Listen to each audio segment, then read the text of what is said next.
Welcome to the Teach Better Talk podcast, your official podcast for the Teach Better Podcast Network, the hub for all things education, brought to you by teachbetter.com. The Teach Better Talk podcast is committed to answering your burning questions through a variety of lenses and bringing new offers to you and your colleagues to help you thrive throughout the school year. My name is Ray Hewart, and we love your questions here on the pod. If you have any questions that you'd love us to consider as topics for future episodes, please share them with us by emailing info@teachbetter.com.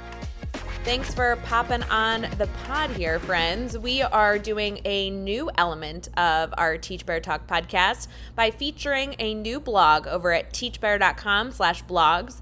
This podcast is going to have a recording of a recent blog written all about assessment. Feel free to head over to our blog page to learn more about the blogs there, and feel free to use the filter features to always get new information related to details that you are eager to learn about.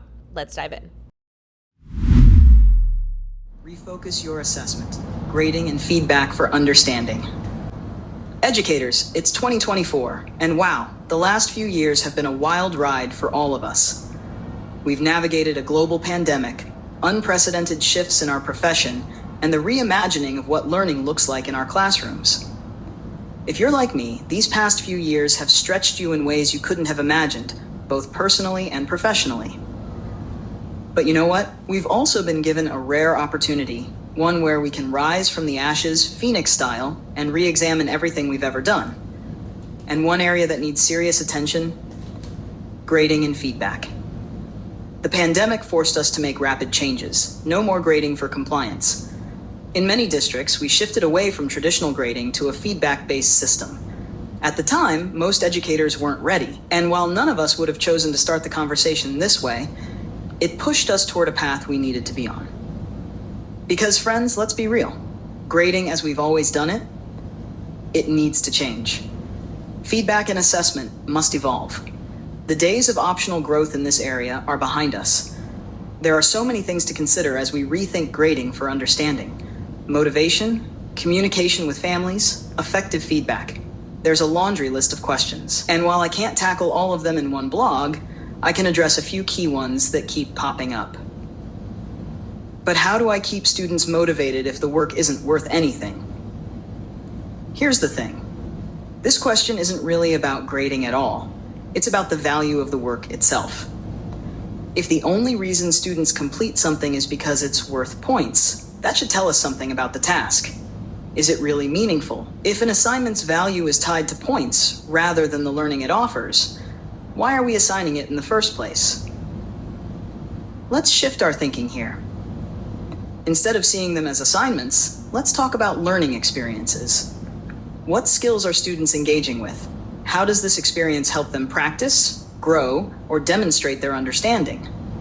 Are students clear about the learning goals they're working toward? When the work is meaningful and tied directly to a clear goal, students will see its value. No points necessary. How can I possibly give that much feedback? We're all swamped, I get it. But feedback doesn't have to be overwhelming if we focus on clarity and purpose. Here's how we can manage it more effectively. Start by identifying the key skills you're assessing in each unit or grading period. Narrow your focus to just those essential skills. They might not be the only things you teach, but they're the only things you assess. Next, create a simple proficiency scale for you and your students. It doesn't have to be fancy. A basic got it or not yet scale works just fine. The goal here is to be clear about what success looks like. What does proficiency in each skill mean? What should students be able to do to show mastery? Once you've laid this groundwork, giving feedback becomes much more manageable. You've already defined what proficiency looks like, so you can quickly tell students where they stand. You've got it because XYZ, or you're not there yet because ABC, and here's what to work on. This kind of structure saves time and ensures feedback is meaningful. How do I use feedback to help students grow? This is the game changer. The feedback you give should help students see exactly where they are and what they need to do next. Here's the structure I've found works best for me and my students. 1. Where are you in your proficiency? I use a skill rubric for this. It's simple. Either you've got it or you don't yet. 2. Why are you there? Explain how you know they've reached a certain level of proficiency. 3. What's next? This is where the magic happens. Give 1 to 2 clear, actionable steps for students to improve. This is targeted, specific feedback that drives growth.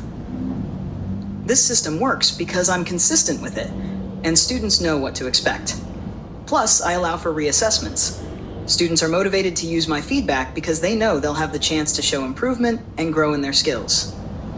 It's a win-win. Do I have to grade every single assignment?